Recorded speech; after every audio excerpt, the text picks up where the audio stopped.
এটি হলো কলকাতার পশ্চিমবঙ্গের একটি ছোট্ট গ্রাম, মাধবপুর। এখানে দিনের আলো ফুরোতেই গ্রাম জুড়ে নেমে আসে গাঢ় অন্ধকার। এখনো গ্রামে বিদ্যুতের আলো তেমন ছড়ায়নি। গ্রামের মোড়ে ছোট্ট একটা চায়ের দোকানে টিম টিম করে জ্বলছে সন্ধ্যের বাতি। দোকানের ভেতরে চাওয়ালা বিজয় গরম কেটলির পাশে দাঁড়িয়ে আছে। দুই পাশে কাঠের বেঞ্চে বসে আড্ডা দিচ্ছেন মোড়ল মশাই সুধীর আর গঙ্গা খুঁড়ো। আরে এ বিজয়, তোর চা বানানোটা কি এখনো শেষ হলো না? এই কতক্ষণ ধরে বসে আছি আর তোর চায়ের দেখা মিলছেই না। আরে রাগ করবেন না মোড়ল মশাই, এই তো জল গরম হয়েই গেছে, আমি এক্ষুনি চা ঢেলে দিচ্ছি। কিছুক্ষণ পরই চাওয়ালা বিজয় মোড়ল মশাইয়ের সামনে রাখলো এক কাপ ধোঁয়া ওঠা চা।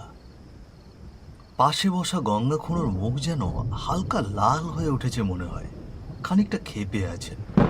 গঙ্গা খুঁড়ো এই গ্রামে একজন সম্মানীয় মানুষ। প্রচলন আছে একসময় তিনি ছিলেন অগাধ সম্পত্তির মালিক, কিন্তু পরবর্তীতে নিজের সমস্ত জমি জমা গরিব দুঃখীদের মধ্যে মিলিয়ে দেন, কারণ তার কোনো সন্তান ছিল না। তবুও গ্রামে আজও তিনি সবার কাছে সমান শ্রদ্ধার পাত্র। কি যে বাবু বিজয়, খালি মোড়লকেই চা খাওয়াবে? আমি আর সুধীর যে বসে আছি তা তোর চোখে পড়লো না নাকি? আরে খুড়ো, এমন কিছু নয় গো, ভেবেছিলাম আজ বুঝি চা খাবে না। কিছু বলেছিলে না তো? আরে এই যে এখনই ঢেলে দিচ্ছি। তা মাস্টারের কোনো খোঁজ নেই দেখছি, আজ আর আসবে না নাকি?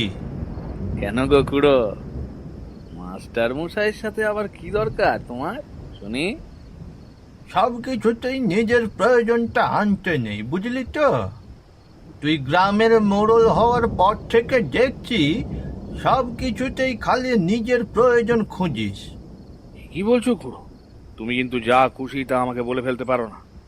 এই শোন, বেশি কথা বলিস না। তোর ওই মোড়লগিরি সবার সাথে মানালেও আমার সাথে মানাবে না। ভুলে যাস না, আমি এক সময় তোর প্রাণ বাঁচিয়েছিলাম, আর এক সময় আমি এই গ্রামে জমিদারি করতাম। তুই তো সবে কদিন হলো মোড়ল হয়েছিস। আহ দাদু, থামো না। কি হচ্ছে এসব?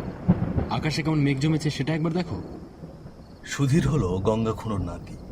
কিছুদিনের জন্য শহর থেকে গ্রামে ছুটি কাটাতে এসেছে। বহু বছর